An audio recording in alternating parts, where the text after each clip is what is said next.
good. Okay, excellent. Well, welcome to the stage, gentlemen. Would love for you to share a bit about who you are, what you're doing. Tim, do you want to kick it off? Sure. My name is Tim Maupin. I'm a filmmaker, director, writer, and I do cinematography and visual effects as well. And I am working on a longevity feature film that's based on a short film that I did called The Last Generation to Die. And I'm also building a DAO with Isen here called Jellyfish DAO. And the purpose of this is to create a platform and a community building situation where we can fund and support longevity related movies. So, hi, I'm Namir Khaliq. I've spent my career working as a producer of film and TV in the Hollywood studio system, mostly working for prominent directors such as Ron Howard, Judd Apatow, Jay Roach, who've directed movies I'm sure many of you have seen. My job was basically coming up with an idea for a movie, finding a big-name director to direct it, finding a few big-name actors to act in it, and then selling that idea to Paramount or Universal Studios or nowadays Netflix or Apple. And so my job was basically to find the actual stories, looking in books, video games, toys, magazine articles, real-life news stories for, the most compelling stories. And, when you're asking a studio for $100 million to make a film, you have to come with them, to them with an idea that has the potential to make $200 million. So that necessarily, narrows the, potential sort of stories you can tell just given those, commercial factors. So, you end up with, focusing on movies like Barbie and Transformers and Avengers, which is what I spent a lot of my time working on. But I got to the point where I wanted to elevate stories that weren't necessarily being told and, be able to share ideas like are being discussed at this conference through these sort of big budget movies that broad audiences go to see. So I started a separate production company specifically oriented around working with prominent scientists to elevate and adapt IP under their control in the forms of novels, short stories, narrative nonfiction works, popular science works, to create film and TV shows out of them. So working with the likes of Richard Dawkins, Nick Bostrom, Helen Fisher, Daniel Kahneman to create movies and TV shows for Hollywood based on their ideas. And one of those projects we're working on is an animated feature film based on a short story by the philosopher Nick Bostrom called The Fable of the Dragon Tyrant, which many in the longevity community will know. So that's what brings me here today.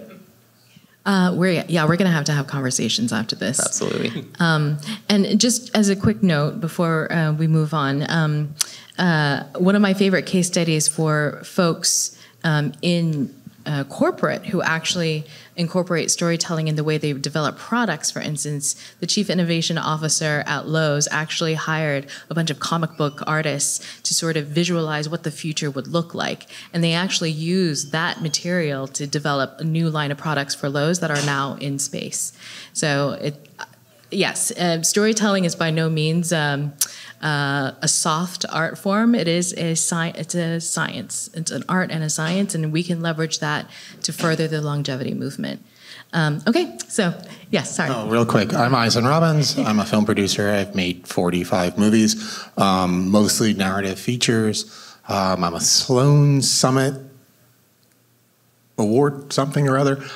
We've won lots of stuff. We've made a bunch of movies about scientists, right? So that started my journey into this world. We made a film about Nikola Tesla called Tesla. We made a film called Experimenter about Stanley Milgram, right? So I've always had that interest. When I was 6 years old, circa 1974, my physicist mother told me that I would catch the wave and live forever because science was going to capture aging, right? So my interest in this field began then.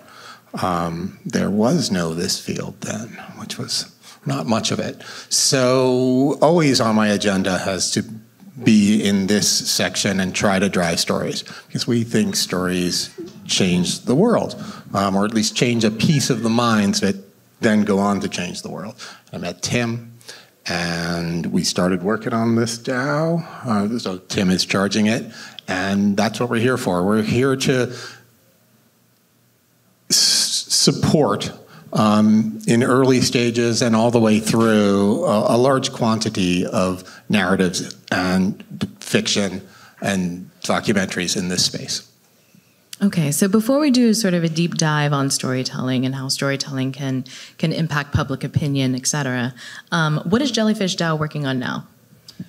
So we have 3 projects that we've started with. My film that I mentioned earlier is one of them. And then we have a documentary, which Isen is producing, called Ageless. Galia Bakour is the director of that. And then we have Madalena Bellaru, who has another fiction film that we're working on as well. So we have three projects, and then we have a grand vision to have more of like, an incubator and platform to develop other ones. So amazing. Did you want to add anything to that? Oh, no, that covers it. Okay. But the incubator is very exciting to me, right? Like, and that's the idea that there are stories that we just haven't touched yet. There are stories already out there. I've done a longevity film to some degree called Marjorie Prime. So, like, this is happening. It's happening organically. What we're pushing for is a more targeted, ideological arm of the state, I sometimes say, approach. That this is a long movement, right? Like, every futurist believes that what they believe will happen in their lifetime, and I'm not perfectly convinced it'll be that way. And what we need is more people coming into this business.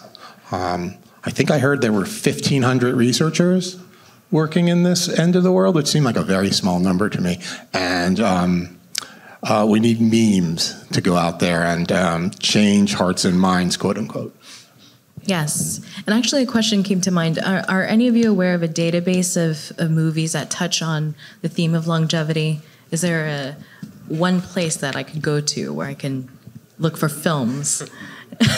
Jellyfish DAO. Yeah, the list is probably pretty small, so I'm sure someone's compiled an IMDb list somewhere, so it shouldn't be too hard to find. Okay, I can share a list. Okay, great. Yes, thank you, because I want that list. Okay, so how can this is a bit more philosophical. How can art and stories be successful in communicating complex ideas and swaying opinions? Who wants to take a stab at that one? Me? Go for it. All right. So we basically all know at this point as a fact that if you want to change someone's mind on a deeply entrenched idea or belief, the best way to go about it is not to engage them in an argument or a debate. The best way to go about it is to have them make a decision independently that forces them to make a choice that goes against or counters their beliefs. So that's exactly what storytelling does. It places you in the shoes of a character who is in a context or a situation that we ourselves would never find ourselves in. And it allows us to empathize and understand when that character makes a decision that goes against our, innate beliefs or, the assumptions we have about a given topic. So, as an example, when it comes to longevity, if you want to change someone's mind about the idea that longevity research is, a priority that we should forefront, what you do is you put them in the shoes of a character who is faced with the choice of, aging or not aging, or forced the choice of saving their father from a terminal illness or letting them die. And that allows them to empathize with the decisions the characters are making and thereby understand the logic that those characters are going through. So I think that's how storytelling can, help facilitate a wider audience to potentially ingest a lot of these ideas. Another way to go about it is to couch a lot of these ideas in the forms of allegories or metaphors. We're sort of Trojan horsing these ideas into someone's mind without them actually realizing it. And that's exactly what Nick Bostrom's fable, The Fable of the Dragon Tyrant, is. It talks about the morality of longevity through the metaphor of a dragon who terrorizes a kingdom, where the dragon itself is a metaphor for aging and death. And, you're basically showing and teaching the ethics of why longevity research should be a priority for society without ever mentioning longevity in the first place. So if you want to change someone's mind, you don't go about it in a direct way. You find a way to have them change their own mind. I'll jump in and say that in 1983, The Day After was made, and this changed Ronald Reagan's opinion on nuclear war, right? Like, we were racing towards it and scared the shit out of him, right? 13 Reasons Why brought into culture, teen suicide, right, and mental health issues. Will and Grace brought gay culture to television. Now, granted, like society is already moving, so I'm not saying we lead culture. I'm just saying we add to culture significantly. The list is pretty big. Like Roots cracked open America in a way, right? Like some I won't say. All in the Family, The Mary Tyler Moore Show. These things moved popular culture. And that we have a big problem with this community in that popular culture is not on our side at this moment, right? Like I posted to my little community, to my film people, that I was here. I was torn to shreds, right? Snake oil, and I was torn to shreds. I was very surprised. Defriended a bunch of people because that's me. That said, that I think we can make change and get people to address. That's kind of my evidence. Like I throw a bunch, and I have a long list, but and there's some horrible shit we've done too, right? Like I can go to Birth of a Nation and say the Ku Klux Klan came back after that film horrifically, right? So it can go both ways, but we want to be your ideological arm, or we're going to be, right? Like as are many other filmmakers, and that's my argument. Yeah, just to kind of tag along with both of these a little bit, there's a book called Wired for Story, which has really captured my attention over the years, and it kind of takes storytelling an approach from a neuroscience approach, and I'm just going to read a quick quote in here that I think kind of sums up, why it's so powerful and why it's so entrenched in the way we think. After all, a good story doesn't feel like an illusion. What it feels like is life, literally. A recent brain imaging study reported in Psychological Science reveals that the regions of the brain that process the sight, sound, taste, and movement of real life are activated when we're engrossed in a compelling narrative. That's what accounts for the vivid mental images and the visceral reactions we feel when we can't stop reading, even though it's past midnight and we have to be up at dawn.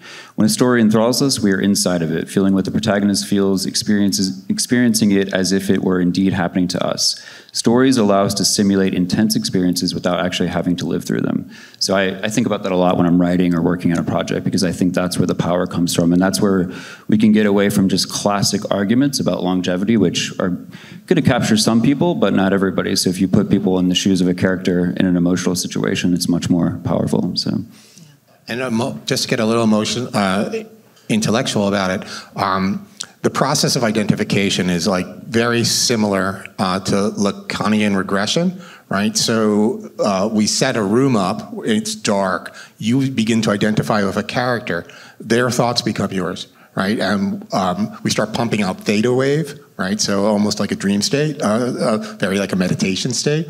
And we can get ideas into your subconscious. I mean, it sounds evil, but it's not. We can get ideas into your subconscious in a way that like a straight argument can't. Yeah, it's cognitive science, it's neuroscience. What fascinates me is that stories existed before we could even grow our own food. Stories are the way we survive, how we make sense of the world, and also how we conduct knowledge transfer the most effective way. There's brain studies on this, right? That is, nobody really remembers numbers, but they will always remember how you made them feel. And that's what it is. Stories tug at the heartstrings, they thwart our emotions, and that's how you get another human being to be in alignment with you. Okay, so next question. What are some film examples you can think of that have been effective in doing this? He's reading the future. Did that. What are some of your favorites with regards to longevity specifically? Well, there aren't that many longevity films, right? Like Logan's Run is something that I remember forever. Arguably, 2001: A Space Odyssey has a component of it. We made a film called Marjorie Prime. I just kicked that in there bunches. Which is good, but it's not like those other films. So those are a couple that affected me and longevity. The 1,000-Year-Old Man, is that right? Pretty great. Man from Earth, done by a friend of mine. I've been trying to turn that into a TV series for a little while, but he won't let me, and he has a religious bend on it, so we have different opinions. But it's a list, right? There is a list of movies, and all those movies affected me on my way. Now, I was affected most by another source, right? But your thoughts on The Fountain? Oh, we have a whole video on that and if you go to Jellyfish DAO's YouTube, we have a whole video. But I think it's probably maybe one of the closest movies that gets a little more in depth. And I don't know that it's inherently positive. It's sort of a little bit of an enigmatic film, kind of, open to interpretation. But I would say at least it introduces some of the ideas to mainstream, so I think it's the closest. The other thing I would say is, there really aren't that many, which is why we feel like, what we're doing is important here. So, I also like Bicentennial Man. Love that movie. Yeah, everybody, I don't know maybe it's too long for most people or whatever, but I thought it was great. Okay, so what is your opinion on this? Do you think scientists arrive at their ideas through stories, or is it the other way around? Or is that a false dichotomy? No, I mean, I think it's a bit of a chicken and egg situation. It's very hard to say what came first, science or imagination. If I had to bet, I would say imagination. But in any case, it's patently clear that the two feed on each other. An artist or a writer comes up with an idea that sparks the imagination of a bright young person, whether they're writing about humanity shooting through the stars, or coming up with advanced artificial intelligence, or whatever it is that drives these bright young people into the fields of science and technology to pursue these actual visions and actually bring them to life. And then these people create actual technologies and new sciences and new ideas that further stimulate the imagination of artists, and it just becomes a feedback loop. What's most interesting to me is when the scientists themselves devote themselves to actually strengthening that loop, when they actually pick up a pen or a camera and help to write a story or help to develop a film, like Nick Bostrom has done with The Fable of the Dragon Tyrant. So if this community wants to have a bigger space and bigger voice in popular culture overall, it should push its scientists and push its thought leaders to actually get engaged with these creative opportunities themselves. Okay. In 1846, the Stars and World History is written by a fellow named Herbert Bernstein. In it, a delivery system, a postal delivery service, traveled faster than light and were delivering mail to historical figures. Right? That was the premise of this. A young man named Albert Einstein read it at 16 and gives it some credit for general relativity, right? And there's more, I could read more about, like, I'm going to go read this book, maybe steal it. But that's not a bad pitch. That said, I can keep going, right? Elon Musk gives, love him or hate him, gives Asimov's foundation. Neil deGrasse Tyson, who I got into an argument over this topic when I was filming him for the Sloan Foundation, he gives Star Trek credit, right? As does my dad. Carl Sagan also gives Star Trek. Brian May gives Asimov and Clarke. Guess who loves Tarzan and loved it as a little girl? Any guesses? Yeah, Shane Goodall. Exact, very good. And so I have a long list of those people, right? And my physicist father gives Asimov, and so I got to witness. Now, he also, the trip to the National History Museum changed him, right? Like, and he was a street punk, and now he began to learn about science. That was when he was 8. So when he was 11, he was exposed to Asimov and read Asimov. And I, in 76 or 78, was with him at a Star Trek convention, probably like the second Star Trek convention in New York City. And he met Asimov, and he was like, it's the first time I saw my father cry. So that was his inspiration that drove him into physics. He was heading towards science, but Asimov brought him to physics. So this one is something that in every single longevity conference I go to, this always comes up. It's inevitable. Why do you think it's so challenging to convey to the public or to get their buy-in on the concept of longevity?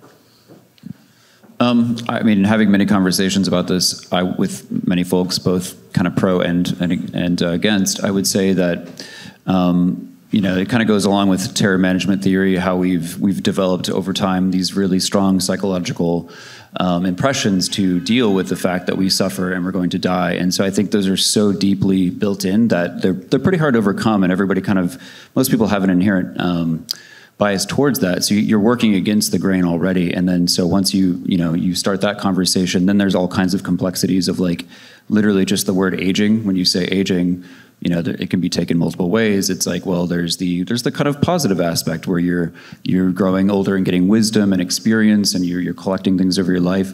And then there's the very negative aspect that probably many in here know about, the suffering and the degradation of the body and so forth. And so I think, even just that, when you just say aging, I mean, I had a discussion with a friend the other day, and he was like, well, you can't just say aging and expect everyone to understand that you're talking about trying to, fix diseases that are related to it. So there's just a lot of really nuanced, complicated things to talk about and get through, which again is why I think storytelling allows for that in a much greater way than just pure arguments all the time. So to get theoretical about it again, I think a lot of the work in longevity asks us to imagine a world that's very different than ours and to challenge assumptions that a lot of us just very much take for granted. So to be able to engage people with these ideas, we have to show them worlds that are very different than ours and show them worlds in which the assumptions that we take for granted aren't so. So worlds that are different than ours are places like the world in Fable of the Dragon Tyrant, or places in like Tim's film, The Last Generation to Die, which imagines a world where anti-aging therapeutics have actually been developed. Or there's this film Tim and I are developing together called The Program, which imagines a world in which aging never existed in the first place and explores just, the ideas, the theologies, the practices that exist in this world, and just imagines what that might actually look like. So this allows audiences to actually challenge the assumptions that they never thought to challenge and imagine things that they never thought to possibly imagine. But ideas like, the idea that aging itself is natural is very hard to overcome. So you just have to show people possibilities in which those assumptions aren't taken for granted. I'm going to jump out from that. The advertising community has a model of the human brain, right? Like where, and it's sort of creepy, and it's like saturation equals penetration, right? Is one of their statements. So it takes, well, I'll throw out numbers because I don't have the stats right in front of me, but like it takes 6x pieces of information for you to make up your mind. And it takes 24x pieces of information to change a mind. This whole planet has made up its mind that aging is inevitable, right? So the amount of information that has to be thrown at that group to show that there's even another possibility, to penetrate the human psyche, to get to the bottom where the decision making is made, is an enormous task, really. Got it. So to your point earlier, you touched on metaphor. What's interesting to me about a film like Don't Look Up, this asteroid was obviously a metaphor for the climate crisis, right? And I know we've talked about What about asteroids? Or about asteroids, because that's also an existential threat. So much more. Yes, he's the son of a physicist, folks. I would love to see more of that sort of nuance in filmmaking for longevity. What are your thoughts on that? Yeah, I mean, especially in the Hollywood industry, Don't Look Up was very divisive in that, the metaphor was so on its head, and a lot of people kind of give it flack for just being so on the nose in that regard. But I think the deeper potential criticism to make is kind of the cynicism that came with that film, in that, it just portrayed everyone as stupid, and, their decisions were driven by stupidity rather than their actual incentives within a system. So I talk about this with Tim a lot. 99% of stories Hollywood tells are psychological stories, where the action is driven by the personal psychology of the characters and who they are personally. I think much deeper, much more nuanced, and much more truthful storytelling is sociological storytelling, which is exactly what Isaac Asimov excelled in, which is telling stories about societies and how they actually operate by showing characters as nodes in a system, and their decisions are not driven by whether their father beat them when they were young, but actually what is their position within a society and what incentives come with it, for us to better understand why society as a whole moves in directions that it does. So that actually helps us understand systems and issues like climate change much better than just blaming people for their stupidity. I like that. No, that's an excellent point. I didn't even think of it that way. Yeah.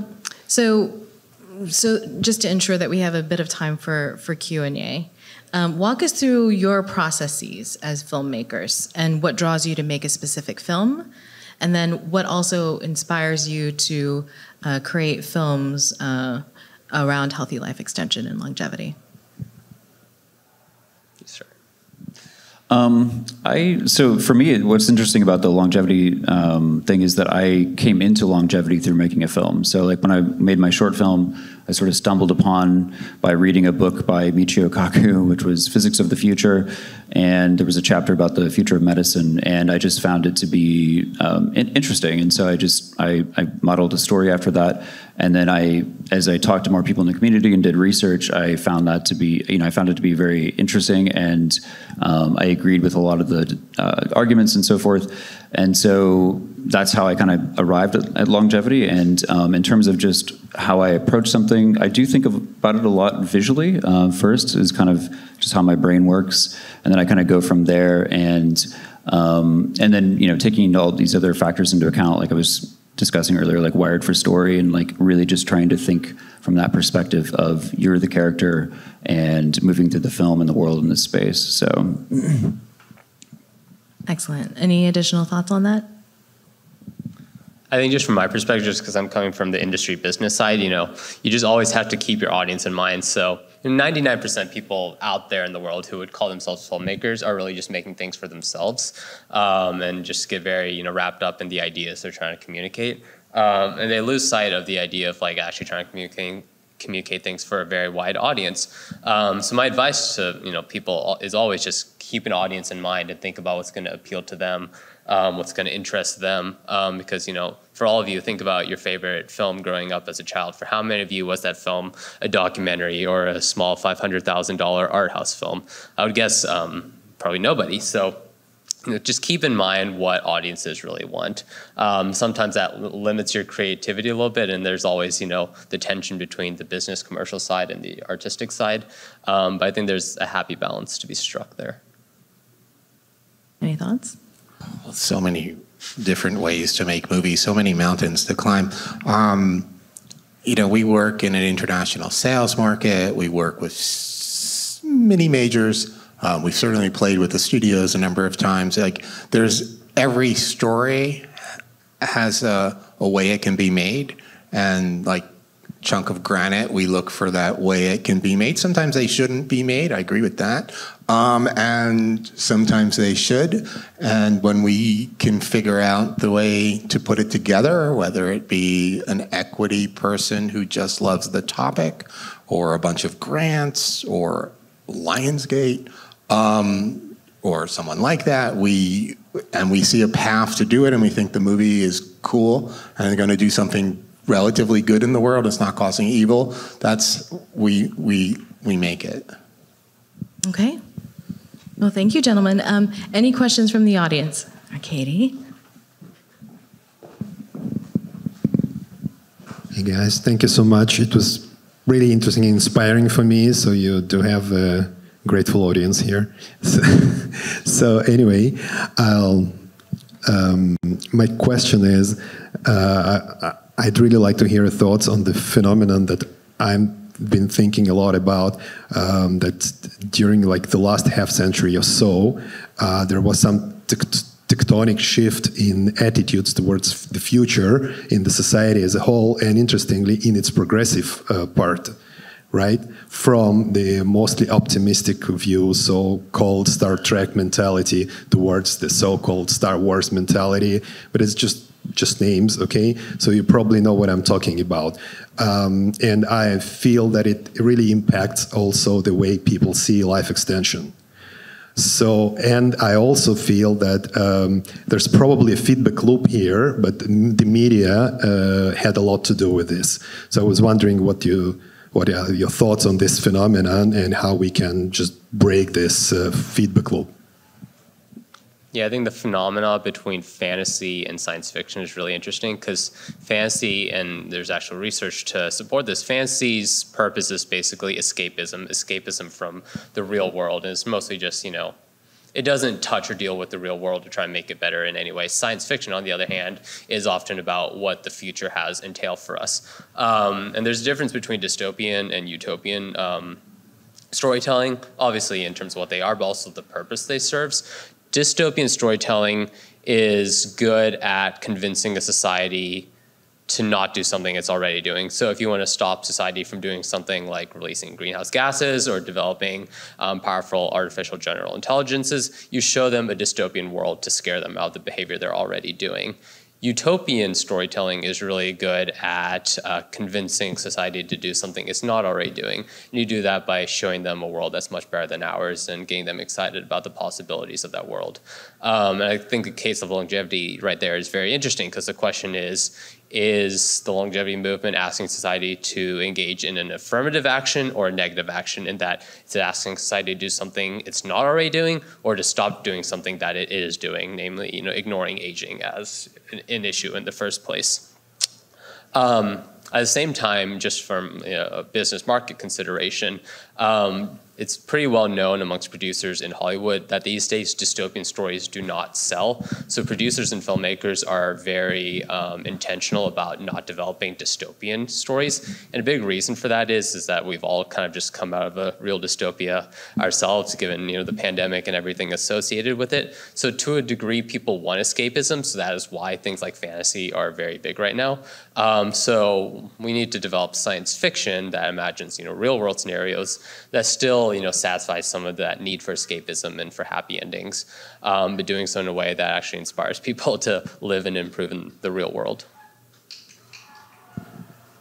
Excellent. Star Trek's still on. Just want to say. Yes, it is. It's enduring. Strange New World is lovely. How can I invest or donate? Or take my money. Take my skills. How can I contribute time and money? Well, we have I'm glad you asked. We have that wasn't planted, but we have a NFT series we just launched, and we're selling those. So that's a very simple way you can help out.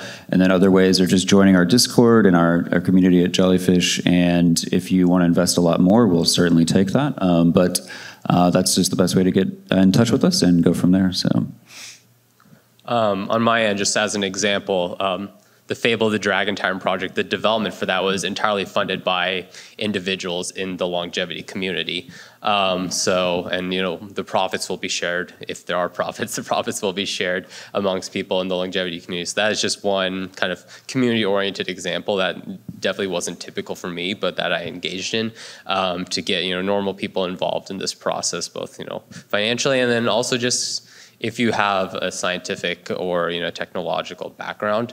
I love talking to people like that just to get inspiration for stories, because I often find that people like that just have their own ideas for stories they want to tell and have the worldviews and the perspectives to be able to tell and develop stories that the rest of us just wouldn't be able to tell.